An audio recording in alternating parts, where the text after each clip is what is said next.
বন্ধুরা, ভোট তো শেষ হয়ে গেল কালকে। আজকে এবারে আজ 30 তারিখ, আজ 4 তারিখ। কালকে ভোট ছিল?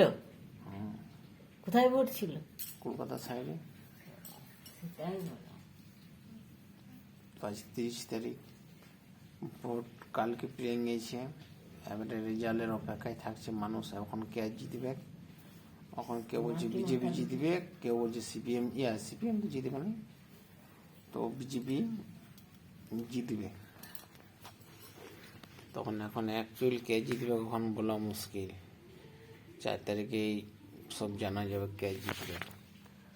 আর 3টা দিন পর জানা যাবে কে জিতবে ভোটে। ভোট তো মেরে দিন চেয়ে দেখো, কিন্তু জিতবে কে এখন সেই অপেক্ষা 4 তারিখে। ভোটের কালি এলে যেত না, এখন দেখো আমাদের তো জানি তো, তোমার গেছে আমাদের চলে গেল না, চামড়াতে লেগে থাকলো, যেত না, এখন দেখো চলে যাচ্ছে। তোমার কালি নকলি কালি, হ্যাঁ, তোমাদের নকলি, আর আমাদেরকে আসলি কালি। এগুলো হচ্ছে আসলি কেউ কালি। বলবে না যে ভোট দিতে। আর তোমাদেরকে কেউ বলবো না যে ভোট দিনছি। তো না। তাহলে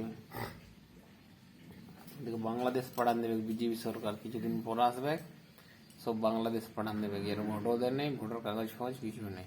ভোটের কাগজ তো বেরিয়ে ভোটার কাগজ মাগজ এদের কাছে কিছু নেই। আর আমরা ভোট দিনছি 2026 সালে।